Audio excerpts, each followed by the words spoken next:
What's up, guys? I don't know if this is your first video or not.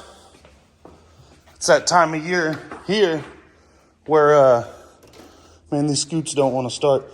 This is a I think it's a 2020 or 2021. No, 2022. Ruckus we got from my wife last year. And I bought it with this Rhome, which is fuel injected. Hold on, guys.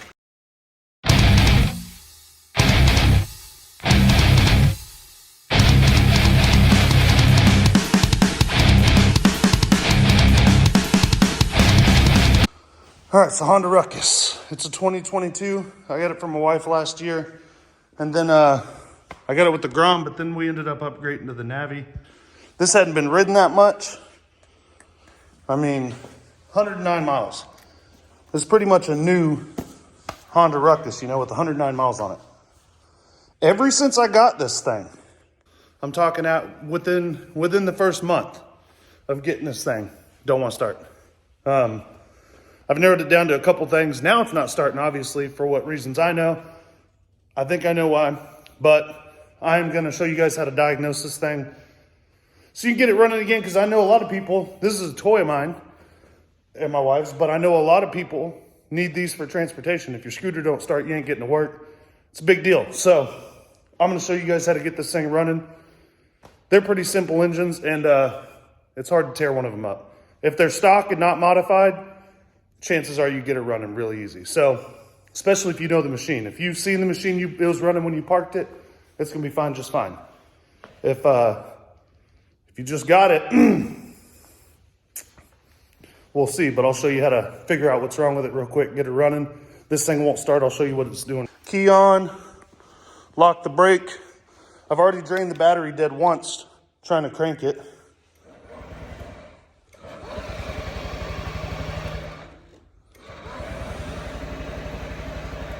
So this has an electric choke on it. It should fire up instantly. I'm going to get it up on this table.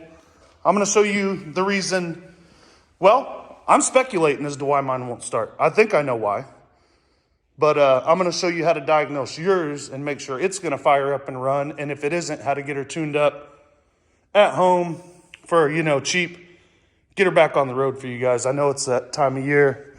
A lot of these scoots ain't wanting to start, man. So let's get her done. So guys, in order to make my life easier, I'm going to use this Harbor Freight table. If you think it's fancy, it's really not. It's literally the cheapest table I could get. It's so shitty, in fact, that I would just prefer lifting the Ruckus up on there, because if I try and get it to go down right now, it probably won't. Then it'll leak down, take about an hour, especially with no weight on it. And then I'd have to jack it back up. So I'm going to power lift that Ruckus. If you guys don't have one of these tables, it doesn't matter. You could use whatever you want. If I didn't have that table, I'd be putting it on one of these. I'd be putting it on that. I would get it up. There's nothing worse than working on this thing, bending over, guys. We're going to have to get all up in here, and it's a lot easier when everything's right here, dudes. I can even take a seat and do it. So let's get her up there. I have decided that, you know what, it's a good time to go ahead and do a break-in oil change on it too, but we got to do that after we get it running. So we'll do an oil change in this video too. Show you guys how to do it yourself. You can save a bunch of money if you bought it from Honda and plan on taking it to them. As you can see, it ain't been ridden much. It's been sitting. And that's the number one cause of these things not wanting to run. They sat. Now I can show you a couple of suspicions of mine. But let's just start with the fact that this is my bike. I want to make sure it has a good hot battery. So that is cranking. That seems like enough. But since it's been sitting, I'm going to go ahead and put this battery on the charger while we tune this thing up. So when we're done, we can fire it up, take off, go rip. So first thing I'm going to do, I'm going to show you guys how to get to the battery. If you don't already know, right on the side, you got 2 screws on each side, Phillips heads. There and there. Take your key out because it's going to be in the way. You always want to take your key out when you're servicing something, because, hell, it's up on the table right now, but if it was down on the ground, my kid walk in here and he decides he wants to jump on it and take off, or try to, and maybe I just ain't put fresh oil in it or whatever. Lock it out, take that key out, put it in your pocket if you got to. That way you know nobody's gonna start it. In an attempt to show you guys everything on this, because if you're riding a scooter down the road for your transportation, you should be able to diagnose this thing on the side of the highway. Lord knows, you probably already paid Honda too much for it in the beginning and bought it new. Save yourself some money and learn how to do this. This service in this video would probably be like a $400 to $500 job at Honda. Plus they'd want to sell you a new battery. They'd want to sell you a new carb or carb kit. They do the oil, oh, you add in the oil change, and then it's even more. So, 4 Phillips screws. There's little tabs down here, don't bust them. You just pull this sucker back. Gently, up. I say be gentle when I'm punching it. It's just these 2 little tabs here. Have you some room where you keep everything organized if you can, even if it's on the ground. Just keep it organized. That's out of my way. So over here we got the battery. Let me tell you a little story. These things come with the backup kickstart. Battery was dead the other day. Kickstart no working. Now it's working, but it wasn't the other day. So that kind of made me nervous. Get this Phillips right here. You got your battery. I've got a battery charger. I'm gonna hook it up, but I'm gonna show you something here. What it sounds like when you have a bad battery. If this is your transportation, guys, this might be the right time to go get you a new battery. Putting the key back in. Trying to. Okay, keys on. Obviously, dead battery. Pressing the start button. No click. Bad connection. Hear the clicking? Oh, got to pull on the brake. Hear that solenoid clicking? You hear this noise when you try and start it? That's a dead battery. So you can get in here, or it's a loose connection. You can get in here and check your connections, or it could be a dead battery. This typically has a plastic piece on it. I charged this battery last week because it was dead. And I didn't put the little plastic cover back on, but I will do so. Get that out the way. Now you know where the battery is, you know how to change it. I'm gonna hook it back up for a second. Let me show you a little something here.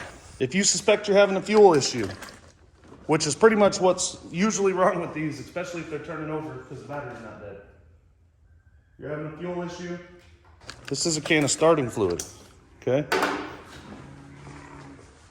That'll tell you a lot. This is a can of carb cleaner, and you're gonna need it anyways to get this fuel situation right.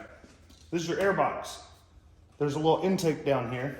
Now, when I first got this bike, if we let it sit, it would be hard to start. So I would put my hand over this intake to choke the air. And sometimes that would fire it right up. Other times I'd have to wait a little while. Shoot a little carb spray in there.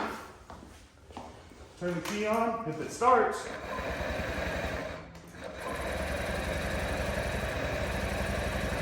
okay, that's interesting. Let's try starting fluid. Just dab will do you there, boys.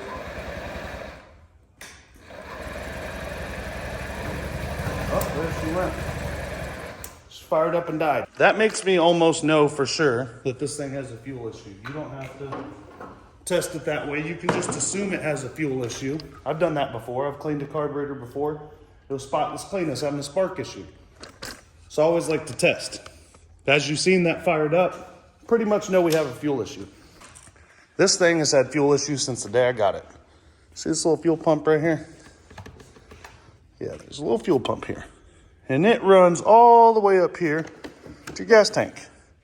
And it has to pump fuel from your gas tank to the pump, through the pump, all the way to this carburetor. And what happens is, you let these things sit, they're not perfectly airtight, or they don't have a valve on them. And over time, all this fuel runs down back into the tank, and your whole system is dry. So it'll start, but you can't give it any throttle. Or it flat out won't start, and you'll have to crank it until it pumps fuel, which can run your battery dead, pumping fuel all the way back in there. That's why I would choke it here.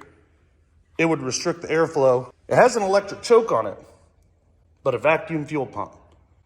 So we're gonna take the air box off, and we're gonna get to the carburetor.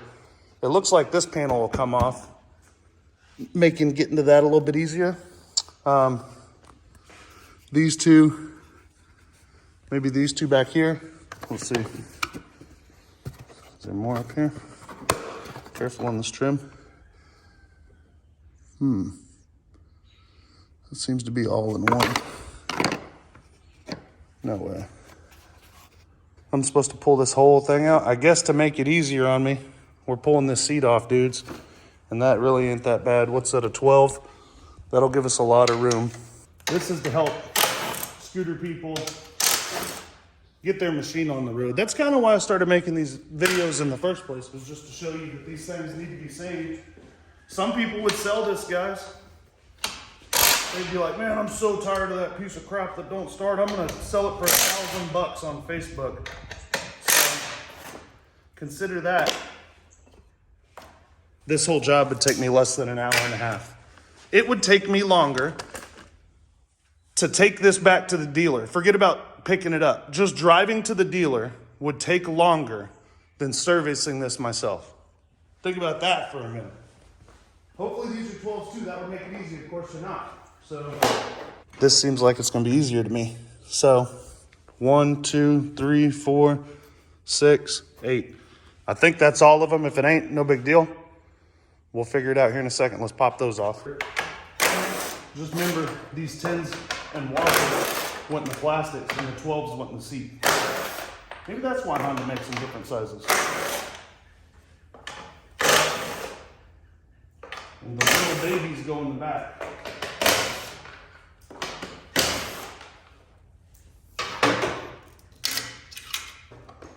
Looks like we have a Phillips here on each side, and that should be everything. So here,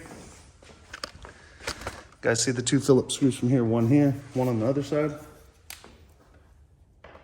Get up in there, pull her out. Probably gonna be some clippage, some clips I did not see before. Let's see, maybe we got that. There we go. Look at that. Oh, now we have it there, dudes.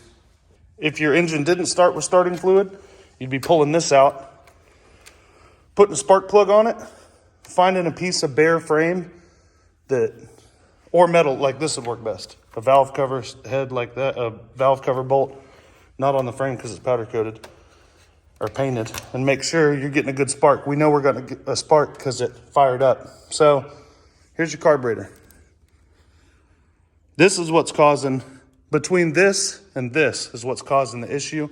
That gets fuel forced through it. So it's usually clear. This is usually your problem. And the cool thing is it won't start. So what we can do right now is we can pull the fuel line off and test it and see how it's not getting any fuel. So let's do that. Let's get the fuel line coming in. Let's see, there's your vacuum line. Wait, there's the fuel line right there.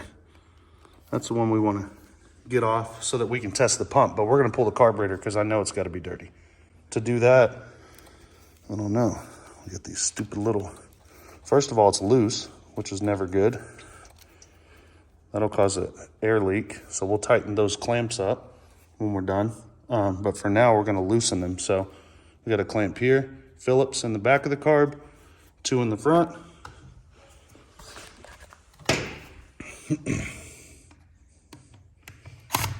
Actually, leave the front one hooked up.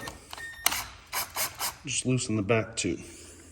The one right in front of the carb. I want to leave this intake boot on the carb. If anything, tighten this one. Pretty tight. Okay. Now we're going to pull this air box out of our way so we can pop the carb out. It looks like here, maybe here. Let's check it out. I plan on doing more in-depth videos this year.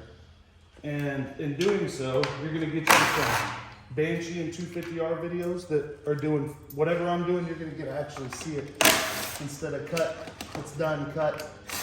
It's done. I'm working, you're seeing, then I'm back to work, and then you're back to seeing it.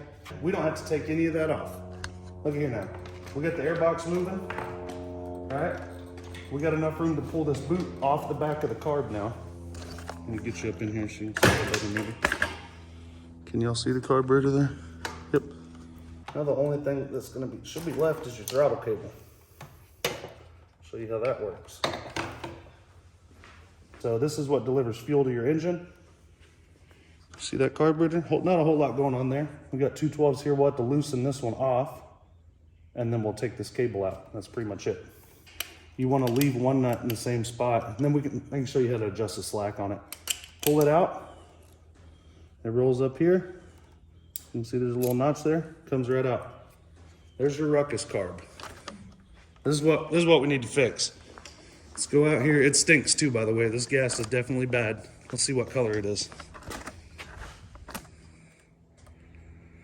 All right, well, there wasn't much in it. I guess I already spilt most of it out. We'll open her up. So I don't know if you can see this. There's two coolant lines on the bottom of the carb. That's what these were on the bottom of the carb. And they are to probably warm up the carburetor in the colder months. Because people, they obviously think this is a snowmobile, and everybody rides their scooter when it's freaking 30 degrees. Here's your fuel line. See that? We're gonna check the pump. Let's get us a bottle real quick. Jam this in here somehow, like that. That ought to do there, just to get a little bit going. Turn your key on. Let your brake set. Crank your motor up. Look at just the key. Oh, it's got electric fuel pump. I did not know that. I thought this had a vacuum fuel pump. Well, you can see the color of the gasoline. Let's get a little bit more coming out. I did not know this thing had an electric fuel pump. As you can see, it's pumping fuel. It works. That's some yellow gasoline, guys. But then it quit. Oh, it doesn't have an electric fuel pump. Okay, so mystery solved. From now on, remember I was telling you that I would have to cover this intake because the lines would get bled? Well, mystery solved, and I didn't know this. I just figured it out. If your bike won't start, cycle the key. It'll pump 5 times, 10 times it sounds like, and then quit. Cycle your key again, and you can prime the carburetor this way. Usually I would say the gas in the tank's fine. After seeing it, that doesn't look fine to me. We're gonna clean this. We're gonna drain this tank out, and I'll show you how. So, and this may just be out of the fuel lines. Before we hook this line back onto the carburetor, I would cycle the key a bunch of times in an attempt to get all the, I'm gonna keep doing this, just trying to get the dirty stuff out of the lines. Maybe this is just in the lines. This gotta be the gas in the tank too, guys. This isn't getting any better. If you piss like that, go to the doctor immediately. That's not good. This is the color of gasoline I expected to pour out of the carburetor. This is regular gasoline that actually is dirty because I've been using it to clean parts. You can see like the difference in color in there just by adding it in. That's good 93 octane right there in the white bottle. Nowhere near the color of this crap. This is good. That's green. That's not only yellow, that's green. And there's some tears in there too. There's some tears. People been crying because this is why your machine's not running. If you want to know why the Ruckus ain't running, don't even blame it on Honda. The real issue when you let it sit is that this fuel is so trash nowadays with the ethanol. Put that baby on a little minimum 3 amp maintenance charge because it was already at 12 volts. Give this a hot little zap. Turn that thing down as low as you can. Unless you have Unless you have a tiny clamp, that side pretty much has to come off to charge the battery. So we're gonna get into this carburetor, and that's the whole issue right there. There wasn't really anything too hard to getting it off. Those coolant lines were the biggest pain in the butt. But we're learning a lot. That's the thing about getting in there, man. You're gonna learn a lot. I've never been into one of these. For instance, it's got that thing. That's a pretty big something, and I don't know. I wouldn't want to be messing with that. Maybe y'all could tell me more about that, but it seems like a lot of it's probably unnecessary considering I've ridden, I don't know, a Honda Spree, and it didn't have that. So, whew, my goodness, you would think that thing's a Rhome or fuel injected.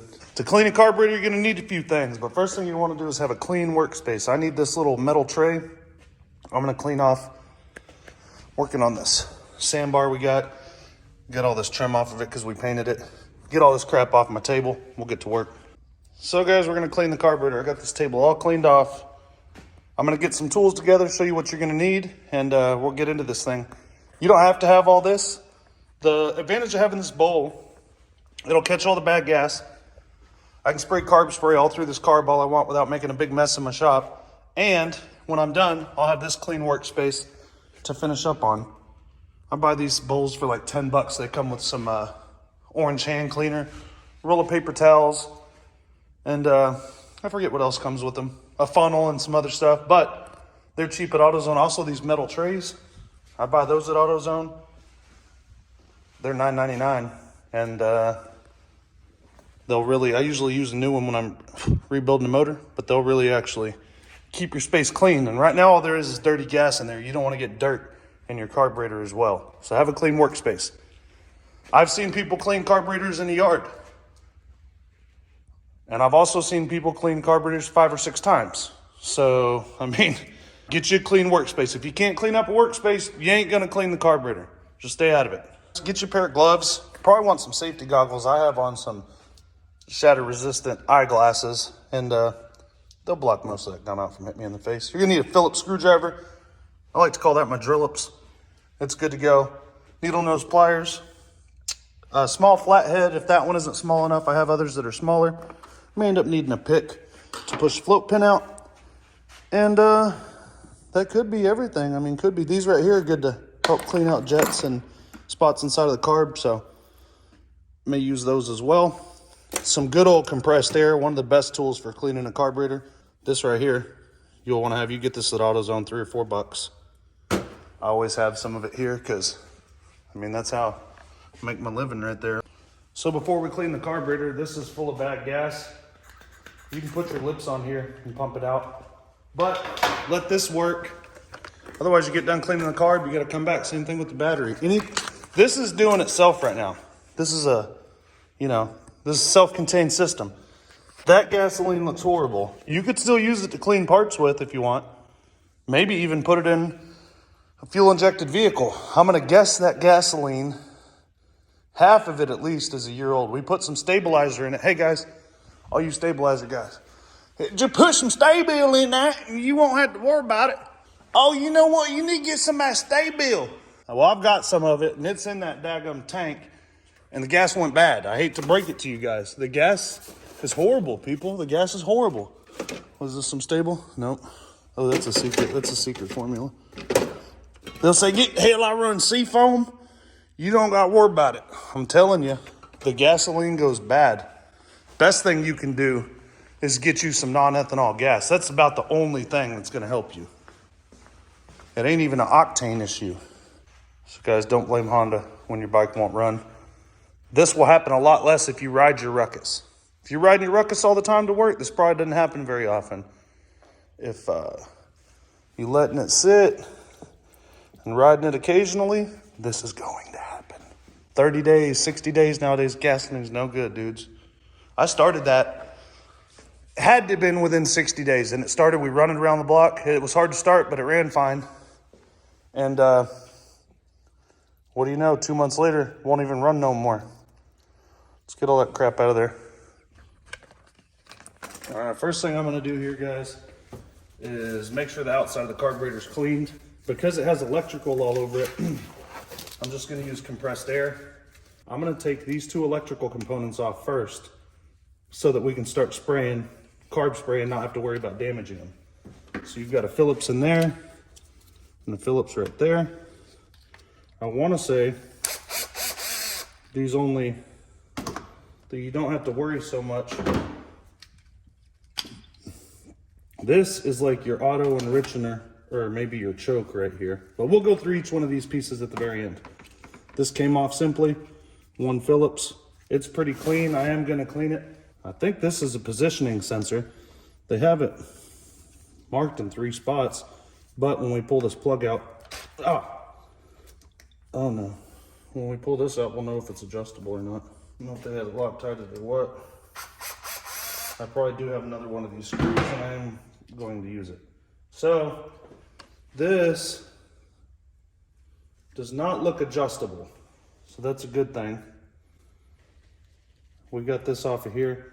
I'm pretty sure all this can just stay. And it's basically a sensor that tells your machine where the throttle is right there. There's 3 screws on this one. Make sure you got that. There goes some fuel. That's why I like to have this bowl. Now it ain't all over my workbench. So, 3 bowl screws. All right. Pull them out. Keep everything organized. Give this bowl a little wrap because the gaskets like to hold on. Now it doesn't look too bad in there. Little green, but not too bad. There's a little bit of dirt in there and some bad gas, so I'm gonna set this here because it needs to be cleaned out. Can y'all see that green stuff all over that jet? And here and here. So let's get those out. Actually, I like to take out the float first because it's plastic. And if you get it out, you don't have to worry about, see there's a little needle on there. Put it over here out of the way. If you get it out, you don't have to worry about hitting it with the screwdriver and breaking it or something, you know? Make sure your tools are clean, especially when reassembling these, because you're just gonna get dirt all back in the carburetor you wanted to clean, and grease and grime.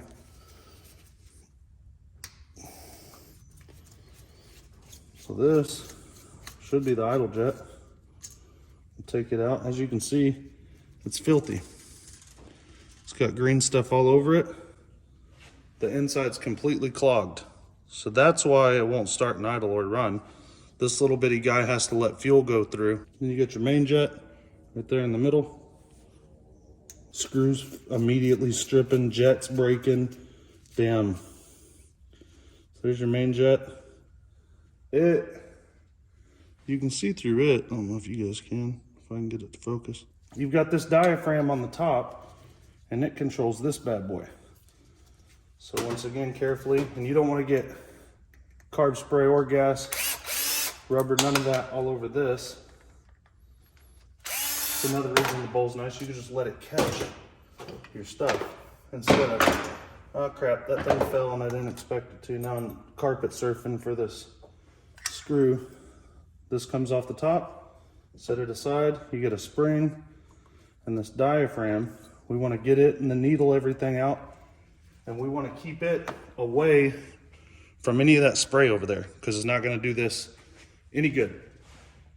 What I like to do is prop it up somewhere where I'm not going to misshape this. So that's usually a good spot. Sometimes I use this spot. The bowl ain't that dirty. So let me tell you what I do, what I can tell you for sure, and why I know this isn't running. This idle jet is completely clogged, and there's no way for it to idle like that because it needs to get fuel through that jet. Let's see. It needs to get fuel. Look at how clogged that is. It has to get fuel through that jet all the way through so you can see the hole on this side. Then it has holes here too, but they're not even getting the fuel. This has been sitting in the dirty fuel. This this main jet is dirty and green and gross. That's old gasoline on there, but it's not clogged as you can see through the hole, but we'll clear it out too. These can be clogged as well because they've been sitting in the dirty gas. So you got to blow through all this stuff to get her clean. Nearest I can tell, the reason this bike wasn't running, the bad gas, we could put fresh gas in it. It wouldn't have been fixed. This idle jet and this main jet are pretty dirty. Let's take a look at this float needle. This little needle is where all your fuel comes in. It's relatively clean, and I credit that to the fact that it has a fuel pump. So as I crank it, it continues to blow through there. There's a green tint on this fuel float. Guys, bear with me. I know this is a long video, but if you got time and you're looking up how to get your Ruckus going, I think you'll be comfortable after you see this, plus you see how she runs. Let's go outside and clean up this carburetor. Here, watch your eyes. Get her all cleaned out. I would say this is ready to go back together. Get all that gnarly crap off of there. The outside, more importantly, we gotta have the inside clean, but I'm just trying to Loosen all this up. There's a hole that goes all the way through that bad boy. And it is clogged, and the bike is not going to run like that. That's what I do a lot. I take a cap like this.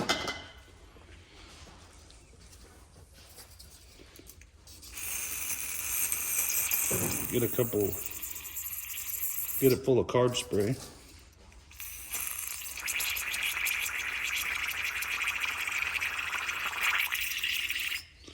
And same thing we were talking about earlier. We can soak these in it and allow this process to happen. See there? While we work on putting all this back together. It's all back in. Spring in. There's a little notch on the lid. See it there? That goes inside the spring. Line her up. Check all around, make sure it ain't pinching. And there was 2 screws for the top of this bad boy, right? Yeah, these 2 here. Before you finish cinching them down, make sure you ain't pinching that gasket because she'll run funny as hell. Okay, has a little spring here. It's got a little rubber tip on it. And there's some notches on the bottom of your float. It just hangs in there like that. And it sits in your carburetor here. And the float pin goes in.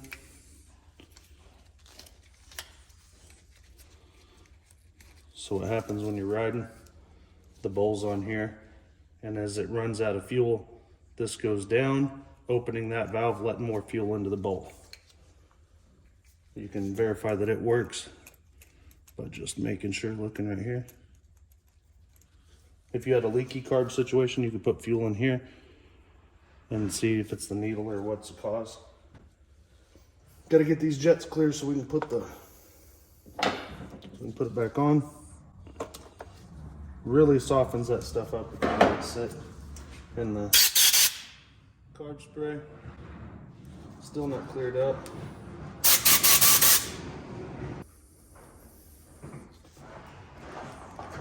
Phillips in here. This is when magnetic tools really come in handy.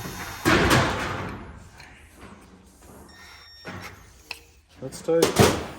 Now we're just waiting on these jets. I'm gonna let them soak a little bit longer. You can't rush it, and they have to be clean or it ain't gonna run. So I'm gonna let them sit in here. Trick I learned, besides soaking them in there, when they won't clear out, a little heat going inside of it, and it'll burn out that crap that you can't get to push out. I don't have something small enough.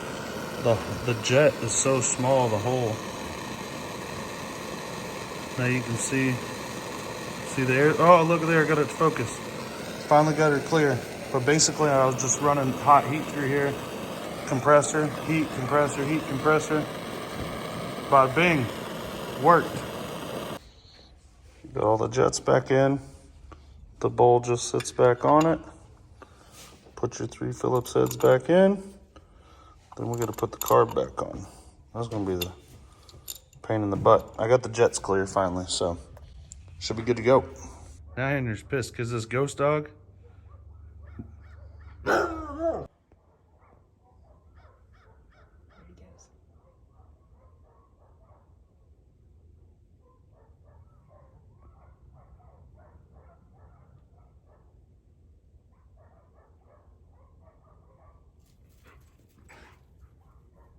Now the fuel's finally coming out clear, not yellow.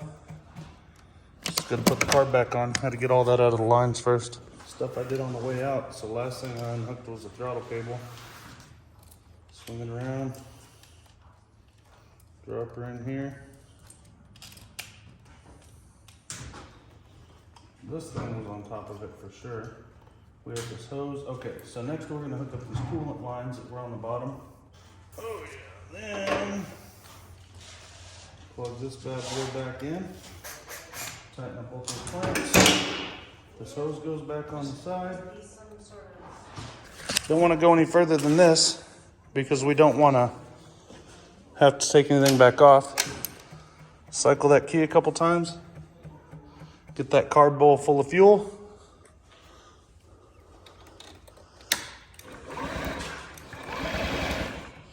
Okay, try it one more time.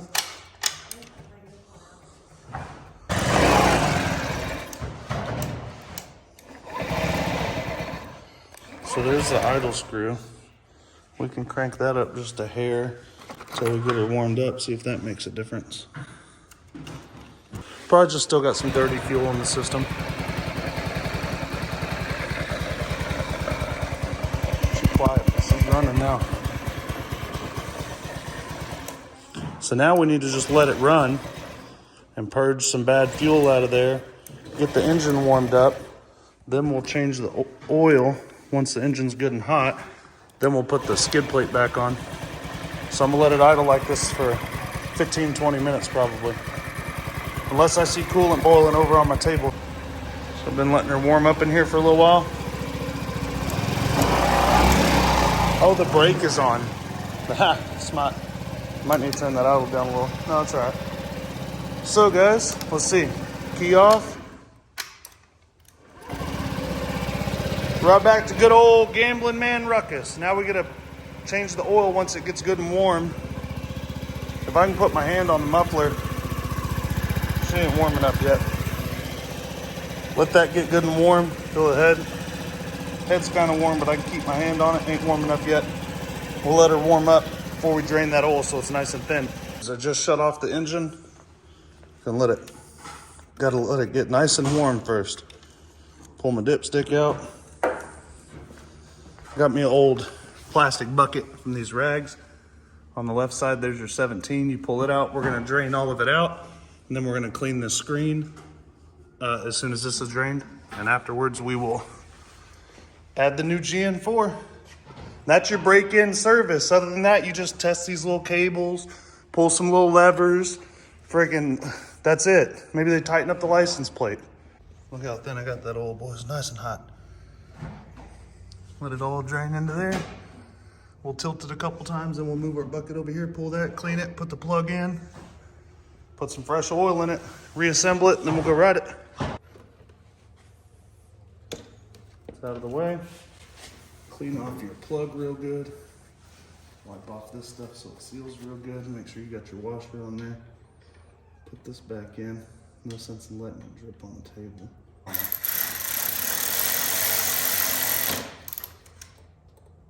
That's pretty tight. Then we're going here. Watch your ass. A little spring. And the cap. And a little screen. That's it. We'll go blow this out with there's a little bit of stuff in there. I'm blow it out with some brake clean.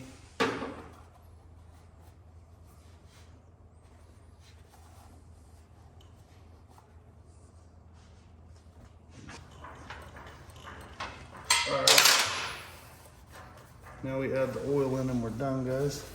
It's a 946 ml bottle of Honda GN4 10-weight 40. It's got the gauge on the side. We're gonna run her down to about 250. I'm gonna need both hands. This is not a good funnel for this. So clean up your tools, put everything away. I put 700 milliliters in there. We're gonna let it run, and then we're gonna check it in about a minute. Before we put it all back together, last chance to adjust the idle. I turn it up sometimes when I'm letting one warm up because it's just easier that way when one hadn't been ridden in a while. Make sure everything's connected. Last time you're gonna see under here, hopefully for a while. So just make sure everything's how it's supposed to be. Then we're gonna kill it, check the oil, put all this stuff back on it. Seems like a lot, but it's not. I just tipped it in, it kind of clipped. I'm gonna hook these easy ones up first, and then the short ones in the back, long ones up here in the front. Nice and easy. Run it for a minute, go ahead and get under there, make sure you ain't got no drips. Man, in and out like nobody ever knew we were there, guys. Now I'll give it a wash tomorrow. I'll show you a little riding footage of it. We upgraded from this thing to Navi, and I like it a lot better. It's got a lot more torque. We've ridden it a lot more.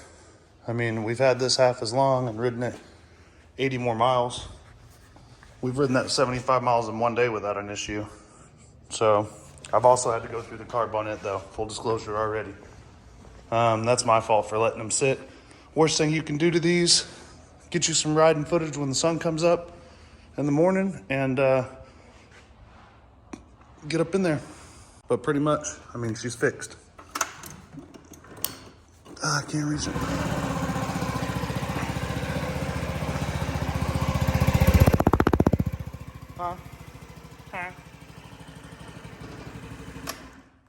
All right, let's take this thing for a little scoot since we got her done.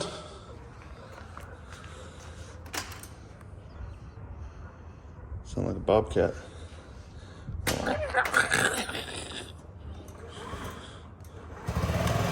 All right, that's a good start. Fired up easy. I got the idle real low. Hopefully she stays running. Boop.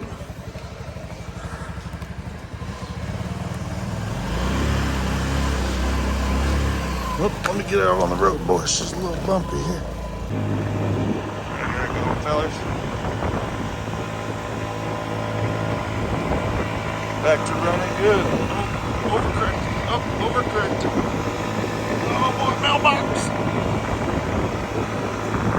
Running good. Down, it's 35.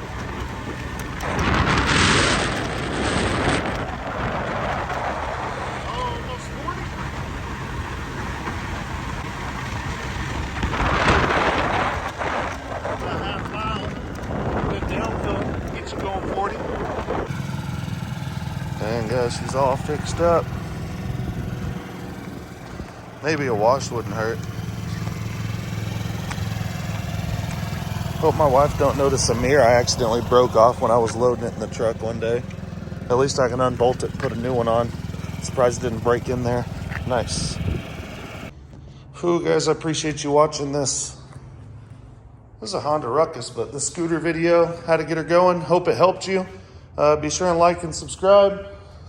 I'm gonna get some more of these scooters up on the channel too here pretty soon. I just gotta finish some other projects. Appreciate all you guys and get up in there. Lots more stuff than just scooters on there. Lots more stuff coming, guys.